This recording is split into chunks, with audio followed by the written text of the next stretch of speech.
Hello guys, welcome to मैंने video. जैसा कि हम हिंदी का जो साहित्य का पोर्शन है वो देख रहे हैं, तो आज हम जो नेक्स्ट दो राइटर हैं उनके बारे में पढ़ेंगे। जो पहले राइटर हैं वो है गजानन माधव मुक्तिबोध। सबसे पहले गजानन माधव मुक्तिबोध के जन्म के बारे में देख लेते हैं। गजानन माधव मुक्तिबोध का जन्म 13 नवंबर 1917 को ग्वालियर मध्य प्रदेश में इनका जन्म हुआ था। गजानन माधव मुक्तिबोध का जन्म 13 नवंबर 1917 को ग्वालियर मध्य प्रदेश में हुआ था और इनकी मृत्यु 11 सितंबर 1964 को हुई थी। इनकी मृत्यु कब हुई थी? 11 सितंबर 1964 को इनकी मृत्यु हो गई थी। अब इनकी रचनाएं देख लेते हैं। इनकी रचनाओं में सबसे पहले हम देखेंगे काव्य। जो इनके द्वारा लिखे गए काव्य हैं उनको देखेंगे। तो जो गजानन माधव का जो फेमस काव्य है वो है चाँद का मुंह टेढ़ा। ये क्वेश्चन बना हुआ है कि चाँद का मुंह टेढ़ा किसकी रचना है? तो ये किसकी रचना है? गजानन माधव मुक्तिबोध की रचना है। भूरी भूरी खाक धूल। भूरी भूरी खाक धूल किसकी रचना है? ये भी गजानन माधव मुक्तिबोध की रचना है। अब गजानन माधव मुक्तिबोध की कहानियों को देख लेते हैं। इनके द्वारा कौन कौन सी कहानियां लिखी गई हैं। सबसे पहले काठ का सपना। काठ का सपना किसकी रचना है? गजानन माधव मुक्तिबोध की रचना है काठ का सपना। सतह से उठता आदमी। सतह से उठता आदमी किसकी रचना है? ये भी गजानन माधव मुक्तिबोध की रचना है। अब इनके निबंध देख लेते हैं। जो इनके द्वारा निबंध लिखे गए हैं। एक साहित्य की डायरी। ये शायद गलत हो गया है, इसमें होना चाहिए था एक साहित्यकार की डायरी। एक साहित्यकार की डायरी किसकी रचना है? ये भी गजानन माधव मुक्तिबोध की रचना है। नए साहित्य का सौंदर्य शास्त्र। नए साहित्य का सौंदर्य शास्त्र ये भी किसकी रचना है? गजानन माधव मुक्तिबोध की रचना है। कलाकार की व्यक्तिगत ईमानदारी। कलाकार की व्यक्तिगत ईमानदारी भी किसकी रचना है? गजानन माधव मुक्तिबोध की रचना है। शहर से स्वीकार है। शहर से स्वीकार है हमको मोस्ट इंपोर्टेंट याद रखना है, क्योंकि ये पहले किसी एग्जाम में पूछा हुआ क्वेश्चन है कि शहर से स्वीकार है ये किसकी रचना है? तो ये भी किसकी रचना है? गजानन माधव मुक्तिबोध की रचना है। अब जो मुक्तिबोध का एक उपन्यास था, उस उपन्यास का उसके बारे में देख लेते हैं।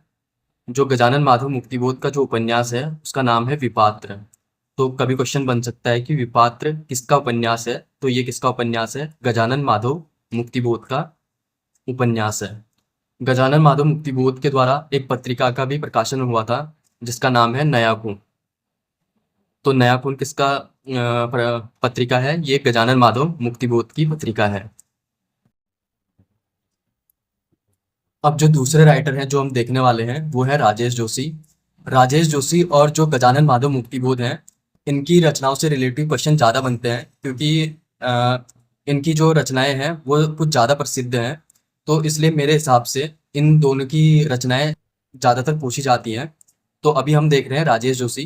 राजेश जोशी का जन्म 18 जुलाई 1946 को नरसिंहगढ़ मध्य प्रदेश में हुआ था। कहाँ हुआ था? नरसिंहगढ़ मध्य प्रदेश में इनका जन्म हुआ था। अब इनके पुरस्कार जो प्राप्त इनको पुरस्कार हैं उनको देख लेते हैं। इससे पहले गजानन माधव मुक्तिबोध में मैंने कोई भी पुरस्कार नहीं बताया था, क्योंकि उनसे रिलेटिव कोई भी पुरस्कार नहीं दिए गए थे। अभी जो राजेश जोशी हैं इनको जो पुरस्कार मिले हैं उनको देख लेते हैं। सबसे पहले सन 2002 में इनको दो पंक्तियों के बीच के लिए साहित्य अकादमी पुरस्कार दिया गया था। तो सबसे पहले क्वेश्चन तो यही बन जाता है कि दो पंक्तियों के बीच किसकी रचना है?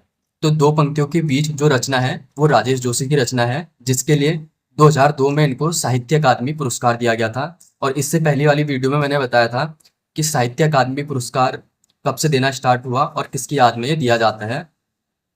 अभी हम देख लेते हैं राजेश जोशी की रचनाएं।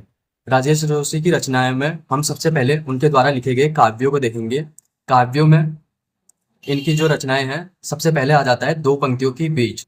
दो पंक्तियों के बीच अभी ऊपर देखा हमने कि इनको इसके लिए साहित्य अकादमी पुरस्कार मिला था। ये क्या है? एक काव्य है। इसका है राजेश जोशी का एक काव्य है दो पंक्तियों के बीच। फिर उसके बाद देख लेते हैं समर गाथा। समर गाथा भी किसकी रचना है? ये भी राजेश जोशी की रचना है और ये इनके द्वारा लिखी गई सबसे लंबी कविता है। तो जो समर गाथा जो रचना है वो राजेश जोशी के द्वारा लिखी गई सबसे लंबी कविता है। जो नेक्स्ट जो इनकी रचना है वो है मिट्टी का चेहरा। मिट्टी का चेहरा किसकी रचना है? ये भी राजेश जोशी की रचना है। फिर नेक्स्ट आ जाता है नेपथ्य में हंसी। नेपथ्य में हंसी आपने बहुत बार सुना होगा, तो ये भी किसकी रचना है? राजेश जोशी की रचना है। एक दिन बोलेंगे पेड़। एक दिन बोलेंगे पेड़ भी किसकी रचना है? ये भी राजेश जोशी की रचना है। अब राजेश जोशी के द्वारा लिखी गई कहानियों के बारे में देख लेते हैं। तो इनकी कहानियां हैं सोमवार, सोमवार किसकी रचना है? ये भी राजेश जोशी की रचना है। कपिल का पेड़, कपिल का पेड़ भी किसकी रचना है? ये भी राजेश जोशी की रचना है। अब राजेश जोशी ने जो नाटक लिखे हैं उनके बारे में देख लेते हैं। इनका पहला जो नाटक है तुक्के पे तुक्का, तुक्के पे तुक्का, ये किसका नाटक है या किसकी रचना है? ये भी राजेश जोशी की रचना है। ये क्वेश्चन पूछा हुआ है कि तुक्के पे तुक्का किसकी रचना है? ये किसकी रचना है? राजेश जोशी की रचना है। टंकारा का गाना, टंकारा का गाना भी किसकी रचना है? राजेश जोशी की रचना है। ये क्वेश्चन भी एग्जाम में आया हुआ है। अच्छा आदमी, अच्छा आदमी किसकी रचना है? ये भी राजेश जोशी की रचना है। कहत कबीर, कहत कबीर भी किसकी रचना है? ये भी राजेश जोशी की रचना है। जादू मंगल, जादू मंगल किसकी रचना है? ये भी राजेश जोशी की रचना है और ये क्वेश्चन भी पूछा गया है। अब इनके द्वारा एक बाल कविता को भी लिखा गया था जिसका नाम है पानी बरसा। तो पानी बरसा रचना भी किसकी है? वो भी राजेश जोशी की रचना है।